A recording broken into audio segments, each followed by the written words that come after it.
Ce document tente de faire émerger les transformations profondes que permettent les alcooliques anonymes qui contribuent fondamentalement au rétablissement durable de leurs membres. Il ne s'agit pas de ne pas boire, il s'agit d'apprendre à vivre sans alcool, ce qui est tout autre chose. Les solutions toutes faites ne marchent pas. Si la volonté n'est pas en cause, les efforts sont nécessaires. Les alcooliques anonymes offrent la possibilité à chacun de laisser place à ses ressources propres, auparavant insoupçonnées, qui se révèlent peu à peu à l'aide de l'expérience des autres et aux valeurs universelles d'humilité, de solidarité, de responsabilité. Ce n'est pas une psychothérapie de groupe. Ce qui suit rend compte de la perception par quelques-uns, membres et thérapeutes, de la recherche d'épanouissement personnel qui peut conduire au bien-être sans alcool. Les membres qui ont accepté de répondre à nos questions ont entre 5 mois et 41 ans d'abstinence continue d'alcool. Nous avons tenté de mettre en évidence que pour les alcooliques anonymes, l'arrêt de l'alcool n'est pas la fin d'une histoire, mais le début d'une aventure. L'important n'est donc pas de venir, mais de revenir et revenir encore, tout comme un sportif s'entraîne régulièrement. Sans oublier le but ultime, transmettre. Au-delà de l'abstinence d'alcool, les alcooliques anonymes proposent un programme de rétablissement avec 12 étapes pour un travail personnel à pratiquer librement, 12 traditions qui structurent le fonctionnement des groupes, 12 concepts qui incitent à maintenir l'unité et la pérennité du mouvement en veillant à l'équilibre des pouvoirs. Les alcooliques anonymes proposent également de nombreuses publications, dites littérature, et un système de parrainage facultatif comme tout le reste. En venant la première fois chez les alcooliques anonymes, que venais-tu chercher ? L'arrêt de l'alcool. La dernière possibilité de me sortir du gouffre dans lequel j'étais enfoncé. Pour la première fois de ma vie, je crois que j'avais pas de théorie sur ce que je venais chercher, c'était ça toute la différence. La possibilité d'arrêter de boire, à laquelle je ne croyais pas vraiment encore. Je ne savais pas vraiment ce que j'allais trouver. J'étais venu sauver mon couple. De l'aide, tout simplement.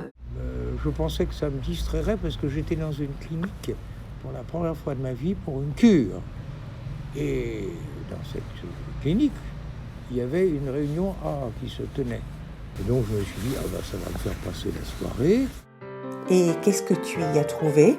Une issue à mon labyrinthe, j'appelais ça le labyrinthe. Un espace de liberté, et un espace de vérité aussi. Un moyen de ne pas boire sans que ça soit une souffrance quotidienne. C'est un cocon, mais c'est pas... ça enferme pas. Un lieu comme un refuge presque, voilà. Ça m'a enlevé de l'inquiétude. C'est vraiment une communauté d'esprit. C'est mon jardin secret. C'est là où je me recentre sur moi-même, où j'arrive à trouver de l'apaisement. C'est un endroit où vraiment il y a beaucoup de respect de la parole de l'autre. Essentiellement, je crois que ça m'a permis de ne pas me suicider. Tout simplement. Tout simplement. J'ai trouvé aussi un changement de perception sur les valeurs de l'existence. J'étais agréablement surpris et réconforté de voir qu'il y a des alcooliques qui étaient des gens bien. Que moi je culpabilisais dans ma clinique. Qu'est-ce qui t'a plu et qu'est-ce qui t'a déplu au début ? J'ai vu des gens heureux. Et ce qui m'a déplu un peu, au départ, pas déplu mais frustré, c'est qu'il n'y avait pas de répondants. J'aurais aimé que les gens me répondent. C'est la fraternité, la chaleur, la spiritualité. Ça m'a tout de suite parlé quand on parle de puissance supérieure. Ce qui m'a déplu, j'étais extrêmement sauvage. Donc en fait, d'accepter de côtoyer des inconnus, ça n'a pas été évident. Ce qui m'a déplu, de ne pas avoir de dialogue. Ce qui m'a plu, c'est exactement ce qui me déplaisait au début. C'est de pouvoir justement me refléter à travers ce que j'entendais. Dans chaque témoignage, il y a tiens, mais là, lui, il parle de moi. Ah, tiens, lui aussi, il parle de moi. C'est extrêmement intriguant ce qui se passe en réunion. C'est la douche d'amour que je me suis prise. Bon alors Dieu, la première fois qu'on m'a fait lire la méthode, j'ai cru carrément que la méthode allait s'enflammer tellement j'étais en colère.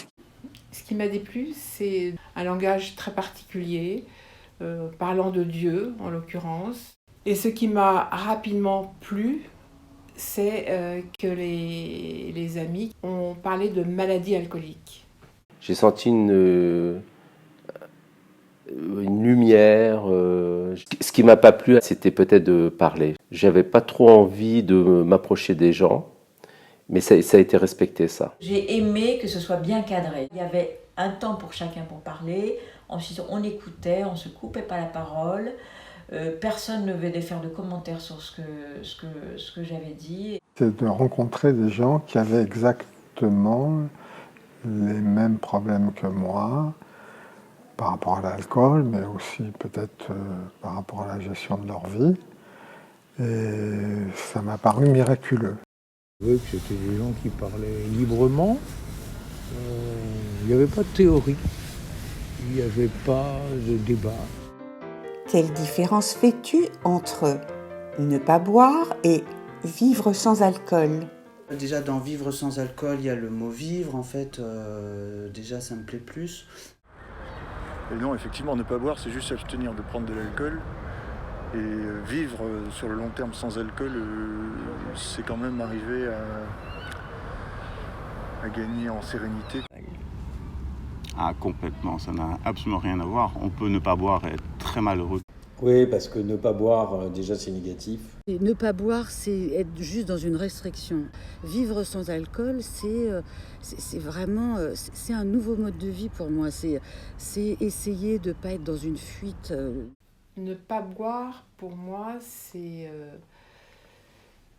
être interdit de boire. Vivre sans alcool, c'est le choix de vivre sans alcool. Pour moi, ne pas boire, c'était par la force. J'avais la mâchoire tendue. Vivre sans alcool, il y a déjà le mot vivre.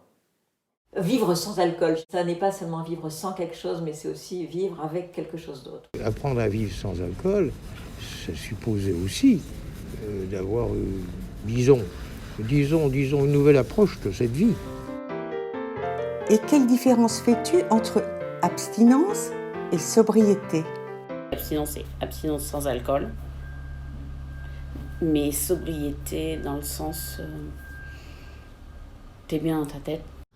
La sobriété, c'est quelque chose qui dépasse le simple cadre de l'alcool et qui touche au comportement, aux émotions. Je dirais abstinence, c'est l'arrêt de boisson. Et sobriété, pour moi, c'est un tout.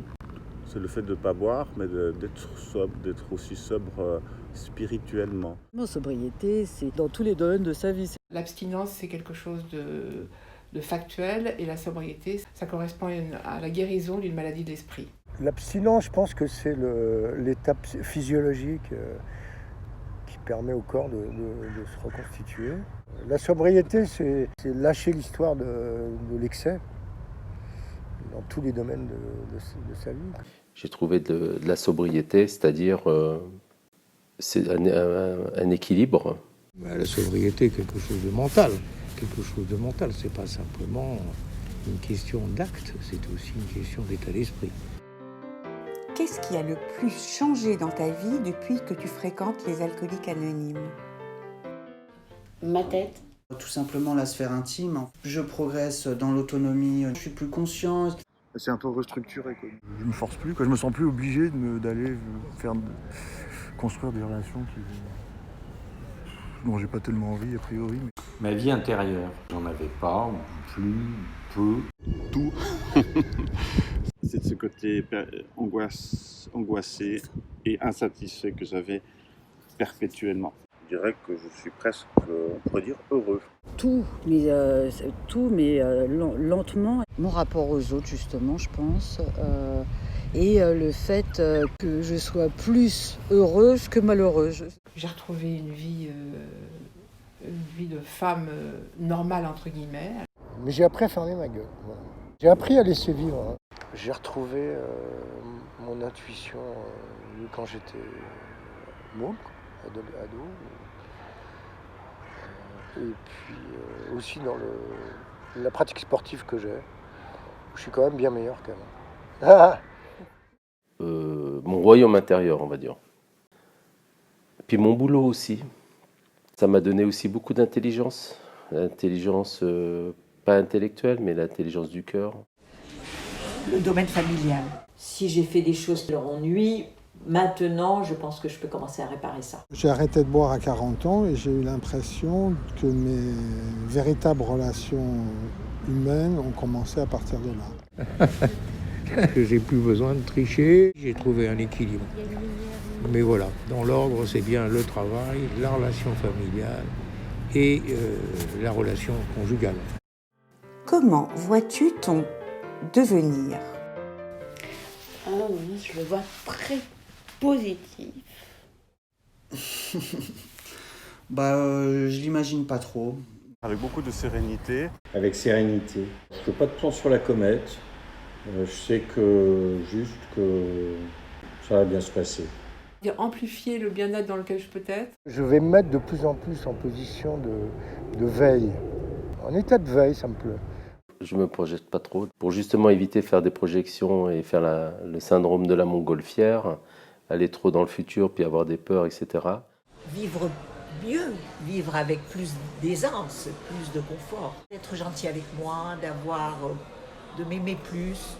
Je le vois pas. Je pourrais avoir peur, justement. J'essaie de rester dans l'instant présent. J'espère, c'est quand même garder une certaine sobriété mentale et éviter le pessimisme.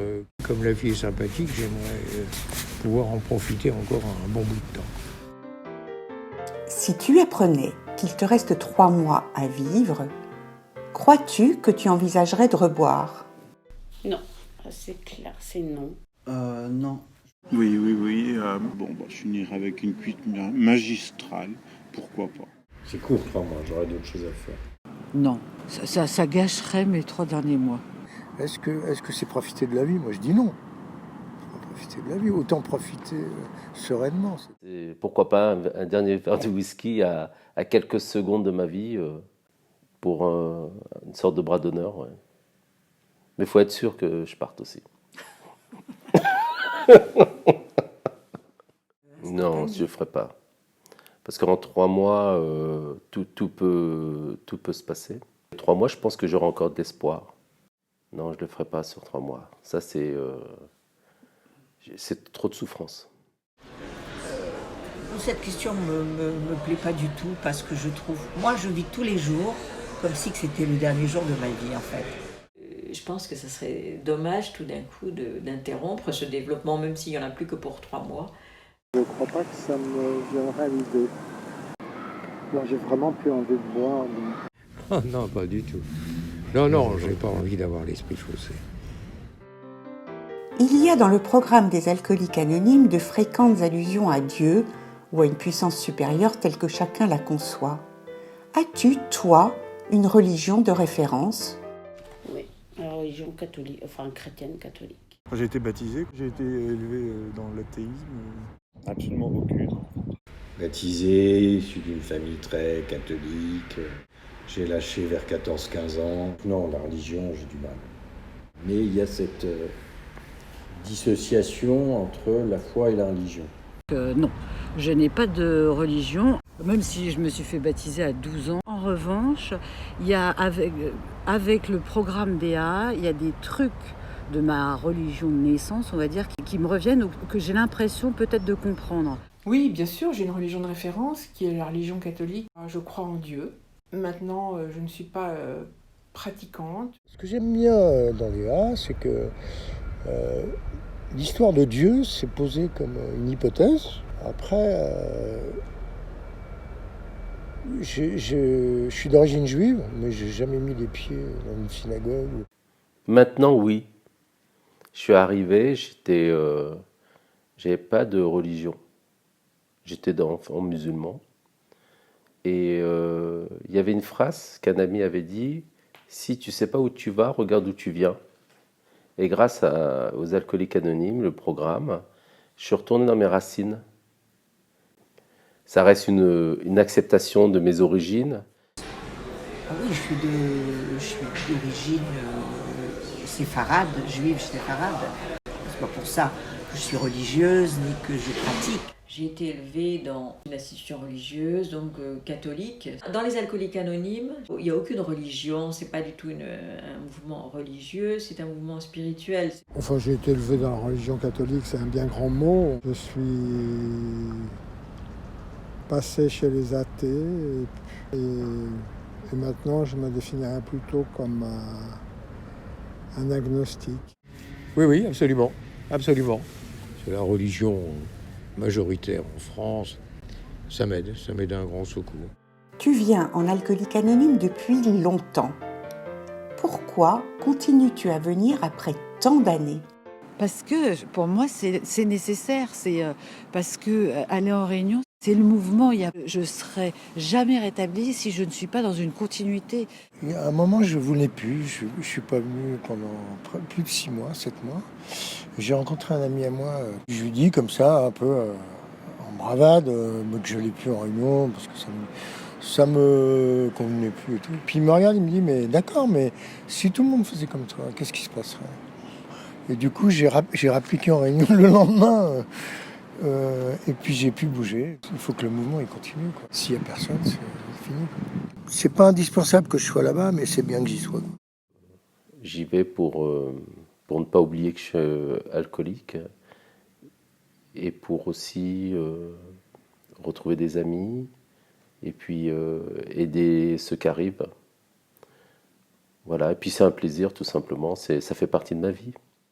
Je continue à venir non pas parce que j'ai vraiment peur de reboire, mais parce que pour moi ça me maintient en forme, je dirais en forme spirituelle. Bon, puis il faut pas oublier aussi qu'il y a un petit peu une nécessité de transmettre le message aux autres. Quand je m'arrête d'aller en réunion, j'ai l'impression que je me décentre, je me désaxe dans mon existence. Et puis, je suis très ému par l'arrivée des nouveaux qui sont pour moi le carburant à venir de ces réunions. Alcoolique Anonyme, pourquoi ça marche pour toi ? Pour la première fois, j'ai eu l'impression d'être comprise. Je pense que je l'ai prise au sérieux, cette chance, et puis voilà. Alcoolique Anonyme, ça marche pour moi parce que pour moi, c'est encore une fois une seconde famille. La bienveillance, l'amour, c'est ça, quoi. C'est une école de la vie. Et puis alors aussi, quand même, aussi parce qu'on se marre. Je dirais, Léa, c'est mon métronome de vie, quoi. C'est pour moi une porte ouverte, voilà. Pour moi, c'est simplement une structure anarchiste dans le vrai sens du terme qui me convient. L'autorité vient de la base. Moi j'ai beaucoup d'admiration pour un mouvement qui se gère par lui-même. Le fait que nous essayons de régler nos problèmes par nous-mêmes, sans faire appel à l'aide des pouvoirs publics. C'est une association qui ne réclame rien à personne. Donc c'est la liberté d'organisation du mouvement qui me plaît beaucoup. C'est un programme universel qui est fait sur mesure pour chaque individu. Et moi, j'ai trouvé mon espace de liberté et de rétablissement. Il y a un côté spirituel, un côté psychologique, un côté philosophique aussi qui me plaît beaucoup, que je n'ai pas trouvé ailleurs. Les AA, pour moi, ils me servent à la fois de père, dans le sens où les pères, on dit que c'est la loi, l'ordre, le cadre, mais c'est aussi une mère qui me donne l'amour en même temps, l'amour, la bienveillance. J'ai appris que j'avais pas forcément besoin de comprendre pourquoi ça marchait, pour que ça marche. J'ai appris en AA que avant de comprendre, il y avait des choses qu'il fallait que je fasse, et surtout, c'était ça la foi. Nombreux sont les professionnels qui connaissent notre existence et encouragent des personnes en difficulté à nous rejoindre. Mais ils nous connaissent mal, souvent à travers les retours de leurs patients. Peu d'entre eux ont pris part à nos réunions, hormis parfois des réunions d'anniversaire d'abstinence qui reflètent imparfaitement la nature de notre démarche. Nous avons été étonnés d'avoir du mal à en trouver pour répondre à nos questions. Une réunion d'Alcooliques Anonymes ne se raconte pas, elle se vit. Les professionnels que vous allez voir maintenant figurent parmi les rares qui nous connaissent bien.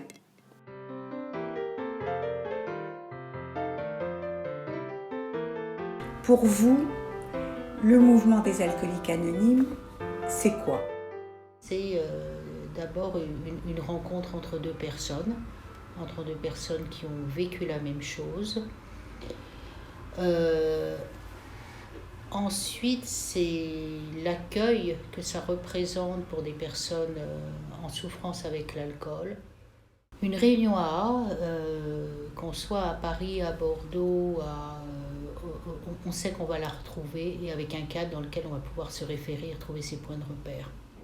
Le mouvement des Alcooliques Anonymes, c'est un espace dans lequel il est possible de trouver la sécurité suffisante pour pouvoir, comprendre que ce que je vis en tant que malade, addict, d'autres le vivent, que je ne suis donc pas seul. La deuxième chose, c'est que c'est aussi un endroit où on peut être accompagné pour essayer d'avoir un espace de lucidité. Et à partir de cette lucidité, on peut enclencher ce qu'on pourrait apparenter, c'est un peu galvaudé, mais ça ressemblerait à une école de vie. Parce que on comprend bien que ce n'est pas l'arrêt de l'alcool qui est en jeu, c'est gérer l'être au plus profond et ce de manière répétée. C'est quoi? C'est de la philosophie. On dit de la spiritualité, mais moi je dis c'est la dimension philosophique du soin, où dans le soin il y a du biologique, du psychologique et du spirituel, vous dites, on pourrait dire aussi du philosophique. Ce sont des experts, malheureusement pour eux, en alcoolologie, qui maintenant sont passés à une autre étape de leur vie. Ils ont décroché du produit, reconstruit leur vie, et ils se disent c'est dommage de ne pas faire bénéficier mon expérience à quelqu'un d'autre. Autant il y avait l'alcool qui conduisait vers une vie de destruction, la démarche des Alcooliques Anonymes consiste à faire le deuil de cette route-là et à s'engager vers une vie de reconstruction, même si elle n'est pas toute droite. Pensez-vous qu'il y ait un aspect spécifique dans la proposition d'aide des Alcooliques Anonymes? Je pense qu'on peut dire oui. À la fois, il y a des choses qu'on retrouve dans toutes les associations, une atmosphère d'accueil, de non-jugement, de non-stigmatisation, de compréhension. Après, il y a des choses plus subtiles qui sont, en fait, si on veut se sortir d'une addiction aussi lourde que celle de l'alcool, il ne s'agit pas seulement de changer son rapport au produit, il s'agit aussi de changer son rapport à la vie. Il faut voir le monde avec d'autres yeux, voir son monde intérieur avec d'autres yeux, communiquer différemment, dialoguer différemment, prendre sa place auprès de sa famille, dans la société, être un peu plus responsable. Enfin, tout un ensemble d'éléments qui sont en fait des modifications assez sensibles de sa façon d'être au monde. Une partie de ces spécificités, c'est d'engager un tiers dans la relation entre moi et le produit au départ. Et ce tiers, c'est la puissance supérieure. La deuxième spécificité, c'est l'aspect hyper démocratique. Souvent, on voit qu'il y a des systèmes de hiérarchie qui sont pérennisés sur le temps, avec une incarnation qui se met en place d'un chef, et ça n'existe pas. Et une des forces, c'est qu'en fait, par justement l'identification, ce que je vois en toi, je peux moi-même le devenir, sans que ce soit par des stratagèmes ou des choses trop compliquées. C'est naturellement, ça me sera même proposé. Votre littérature, c'est quelque chose qui est unique, qui est d'une richesse extraordinaire. C'est un outil qui permet aussi de se poser, de réfléchir sur soi. L'autre spécificité que je peux repérer, c'est le système de parrainage. Vous pouvez être parrain-marraine, mais vous avez été aussi filleule, etc. Et je trouve que c'est à la fois... Ça apporte à la fois pour le parrain et la marraine, autant que pour la personne que vous accompagnez en tant que parrain-marraine. Est-ce que je pourrais rajouter moi aussi un truc? C'est que votre programme il est structuré. C'est ça. il est structuré. D'ailleurs, ça, c'est ce qui peut parfois, à certains de nos patients, faire peur, presque plus que la puissance supérieure. Je pense que la puissance supérieure est un alibi. C'est une structure, en fait, on peut y aller linéairement, progressivement, elles ont une cohérence interne, mais on peut revenir sur n'importe quelle étape, à n'importe quel moment. À n'importe quel moment.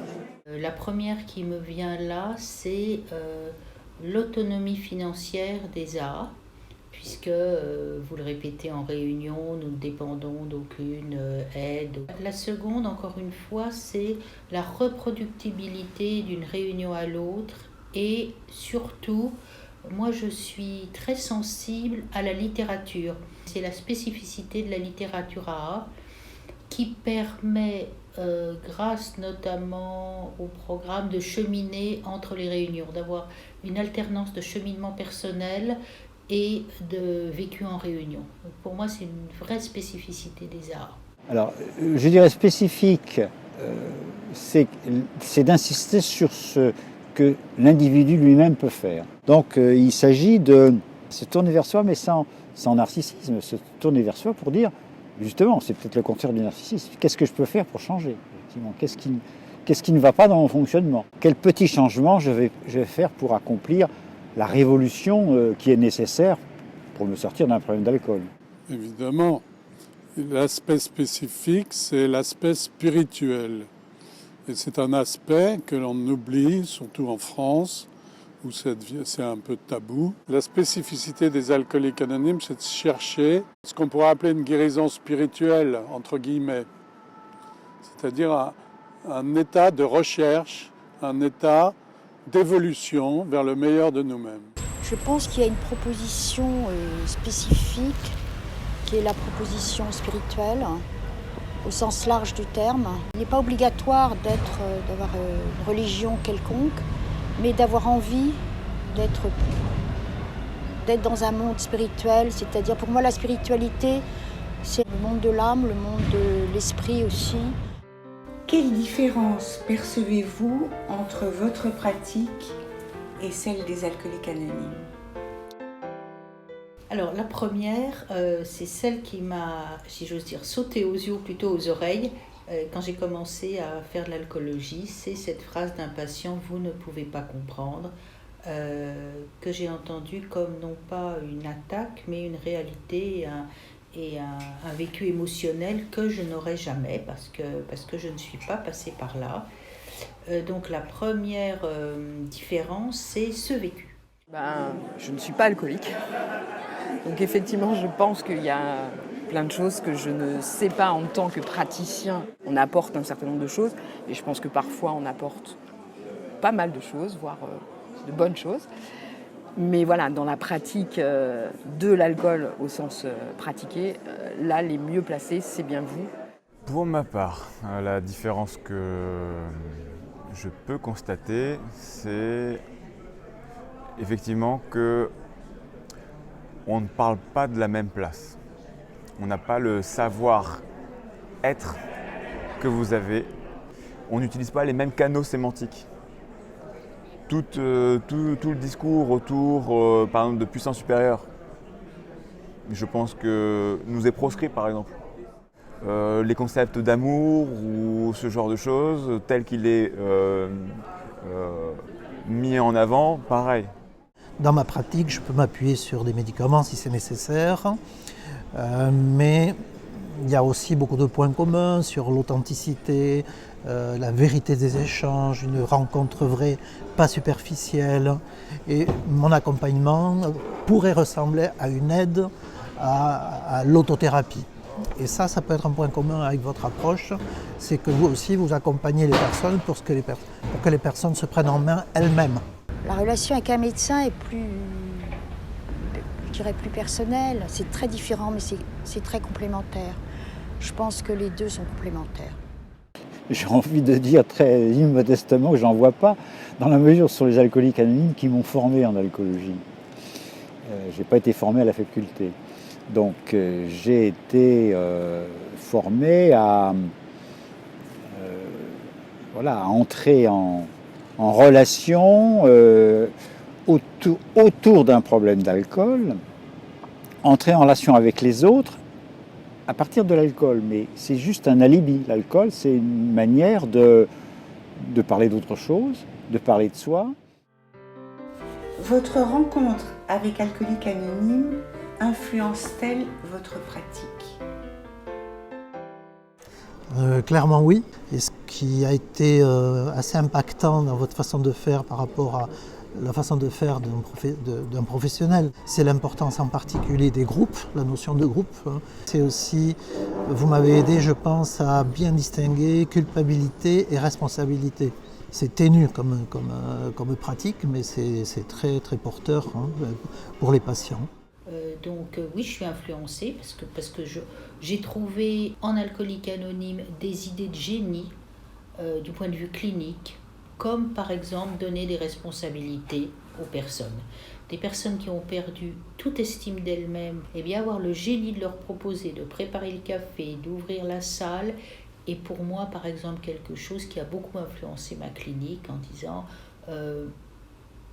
apprenons à considérer l'autre avec toutes ses ressources et voyons-les avant qu'il les voie lui-même. Je vois bien à quel point d'une semaine à l'autre, quelqu'un se dit je vais tenir parce qu'on attend cela de moi, et si on attend cela de moi, c'est que j'ai de la valeur. Bon, moi je suis psychiatre, personne n'est parfait, et quand je suis arrivé effectivement dans le service de Saint-Cloud, j'avais l'idée que les alcooliques, ça ne parlait pas. Je me suis rendu compte que les alcooliques, ça parle. Et donc, ça a été pour moi une espèce de révélation. Ici, les alcooliques, ils sont dans la honte, ils disent rien, effectivement, il n'y a rien à en tirer. Je suis parti de là. Ah oui, énormément. Pourquoi ?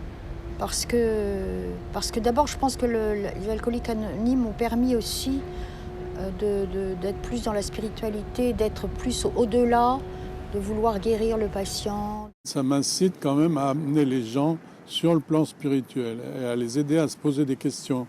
La source du problème est un problème spirituel, c'est-à-dire c'est un manque de sens, un manque d'amour, d'amour au niveau spirituel. Forcément, il faut bien l'aborder un jour, médecin ou pas. Incontestablement, en médecine, on n'étudie que très peu les addictions, voire pas du tout. Pour pouvoir comprendre quelque chose, souvent il faut le comprendre de l'intérieur. Et là, on a une situation un peu particulière où on a des gens qui sont en train de se rétablir, mais des gens qui sont déjà dans le rétablissement depuis longtemps. Ce qui fait qu'ils ont c'est presque de... Je ne sais pas si ça va être bien pris ou pas ça, mais c'est presque de l'ethnologie, quoi. Je vous ai pris pendant longtemps comme des traducteurs. Ce qui fait que j'ai pu comprendre en partie certains enjeux dans ma pratique. Sans vous, ma pratique serait très différente et je pense un peu hors sol à certains moments. Donc clairement oui. Ça a modifié en tout cas ma manière de rentrer en relation avec les personnes malades alcooliques. C'est très bête, mais je pense que j'avais d'ailleurs pas forcément des a priori, mais des représentations. Et pour le coup, je mettais des barrières terribles pour justement pas trop rentrer en relation avec eux. Il y a souvent plein de petites phrases, de mots que je me resserre avec les gens que je reçois. Avez-vous le sentiment que votre rencontre avec Alcooliques Anonymes a une influence sur votre vie ? Je ne sais pas si je vais arriver à rendre in extenso les influences que ça peut avoir. Vivre et laisser vivre. C'est certains de vos slogans. Déjà, votre prière de sérénité, je pense que c'est quelque chose qui peut aider n'importe quel être humain sur Terre. Donc la sérénité, de pouvoir accepter les choses qu'on ne peut pas changer, du courage pour changer ce qu'on peut, la capacité d'en avoir le discernement, l'idée de savoir serrer les choses dans le temps, l'important d'abord, c'est un de vos slogans aussi. Prévoir, oui, prévivre, non. Bien sûr, ça ne pourrait pas être autrement. Je ne pourrais pas conseiller aux patients d'aller à des réunions si moi-même, je n'en percevais pas le bienfait. Alors, eux, ils se sortent de l'alcool, mais nous, on a besoin de se sortir de la dépression, on a besoin de se sortir de la maladie, des chagrins. Donc, moi, le programme des Alcooliques Anonymes m'a beaucoup aidé, moi, dans ma vie personnelle, dans les épreuves que j'ai pu subir. j'ai envie de dire que je ne vois pas qui ne pourrait pas avoir été influencé par une rencontre des alcooliques anonymes, à condition qu'il y aille, parce que la difficulté, c'est d'y aller. Bon, on comprend que ça soit une difficulté. Mais une fois qu'on y est et qu'on est dans ce bain, il se passe forcément quelque chose. Je dirais que la rencontre, l'influence, c'est plus sur ma vie, c'est effectivement, 24 heures à la fois, faire ce qu'on peut faire dans le présent, ne pas bâtir de châteaux en Espagne, c'est là que ça a eu la plus grande influence. Donc oui, toute cette influence est une influence aussi positive parce que des moments de vie compliqués, douloureuses, je pense qu'on en passe tous, telle qu'elle soit. Et j'ai la prière de la sérénité, le petit aimant qui est sur mon frigidaire et qui me suit. Voilà, il est sur mon frigidaire. Mon fils connaît la prière de la sérénité. Mon mari connaît la prière de la sérénité. Mais je veux dire, c'est pas que par rapport à une problématique alcool. Enfin, je veux dire, c'est plein de problématiques de la vie au quotidien. Et voilà, donc oui, ça a une influence et probablement bien plus que ce que je crois aussi.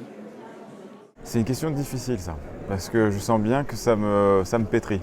Il y a des choses qui sont travaillées supposément pour les gens qui ont un problème avec les addictions, et on se dit mais le gros problème, c'est que ça doit être travaillé un peu par tout le monde. Ça ne devrait pas être réservé qu'à la maladie en fait, clairement. Les alcooliques anonymes et l'arrière-plan de la spiritualité dans l'alcoolologie, dans le traitement des addictions, etc., dans l'accompagnement des personnes addictives, eh ben, comment je dirais, le mot qui vient, c'est que ça magnifie mon travail. Ça change ma vie, je dirais, intime, dans le sens où ça me donne un super travail.